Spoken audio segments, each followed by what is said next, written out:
Helicopter pilot job shortage. I want to hear your thoughts down below. Specifically, if you are a new CFI trying to get into the industry, how tough are you finding it to be? Or even if you're a flight school, how much trouble are you getting new CFIs into your organization? And I want to give you my opinion on it, but I also want you to put your opinion down below. This is a pretty heated topic, and I know we did this video about 2.5 years ago, and I know some things have changed in 2.5 years. 2.5 years ago, what we were hearing, and everybody says, well, not everybody. Again, this is heated topic. Many say there's a shortage. Others say, no, there's not. So I want to first cover what we heard at Heli Expo last year. First walk in the door, I see my first student from 20 years ago who went on to fly law enforcement, and now he flies EMS, and him and his other pilots with him, they were going, dude, we cannot get enough pilots. I hear the same thing from a 40-year friend of mine, 40-year pilot friend of mine who's been in flying helicopters for 40 years. He's in the EMS industry. He's held check airman position, recently went back to flying the line, and he said, Kenny, it is worse than ever. So could it be just qualified pilots? Okay, so what we hear firsthand all the time is there is a helicopter pilot job shortage. Again, we heard this at Heli Expo. The other thing that we're hearing, and many of you have probably heard, the airlines for fixed wing is shorthand pilots. And here's something we know. They're recruiting helicopter pilots to move over and transition to airplanes to help fill the job void in the fixed wing area of things. So the airlines are shorthanded. They're recruiting qualified helicopter pilots, transitioning them to be airline pilots. That tells me, yes, there's still a shortage. I've had a couple flight schools that reach out to me looking for candidates, looking for instructors. You know, you would think a flight school would always have a new or a full line of people coming in that they're going to take those instructor positions, but I've had people asking me to help them out.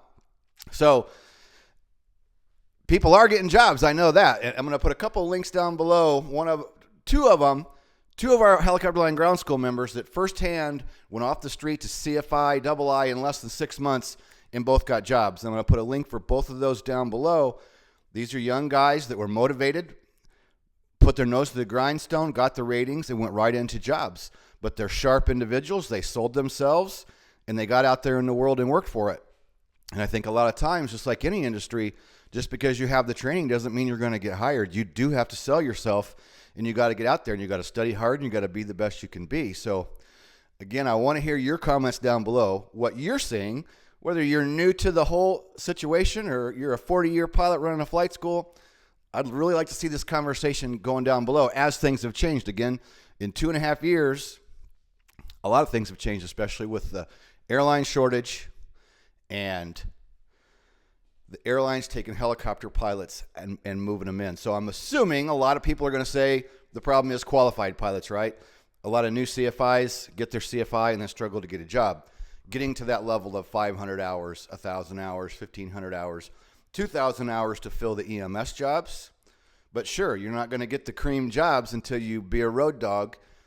I still believe if you're motivated and you're going to sell yourself and you're going to get out there, you can do it. And we have some of our ground school members that have proved it, and they've done it just in the past year.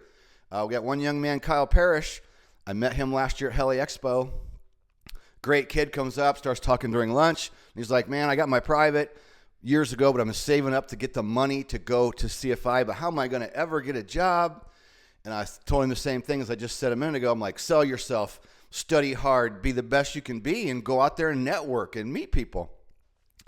I go outside 5 minutes later after we get done eating for a smoke break, run into the guys from Sevier County Chapters, and they're like, hey, come here. You know how we always have people training with us and we put them right in jobs? And I'm like, yeah, it's great. It's a great deal. And they go, we got nobody. I said, you're kidding. And he goes, we don't have any students. So I put a quick video on Facebook, and this young man, Kyle, boom, he's ringing my phone. 3 minutes later, he sees the live video, comes in, finds me. I hook him up with Sevier County Chapters. A couple weeks, boom, he's there training, and now he's a II, and he's been working in the industry for them. So the connections happen. There are jobs out there, but I'd, again, love to hear your opinion on the helicopter pilot shortage. Where are you at in the world? What are you seeing at your level and your position? So put those comments down below, like and share on this video, please. I'll put a couple of links down there for a couple of our Helicopter Airline Ground School members that you can check out the video on how they went from off the street and got to their jobs. Plug for our own business, Helicopter Airline Ground School. We have private, commercial, CFI, instrument, and then a professional pilot program that includes everything. We have yearly and monthly memberships, something for everybody's budget. So I'll put that link down below too for helicopterground.com. So go down there if you're interested in getting some help with getting through these ratings and you want to get out there in the world and make a name for yourself. So please give us a like and a share on this video. Put your comments down below, and we will see you in the next video.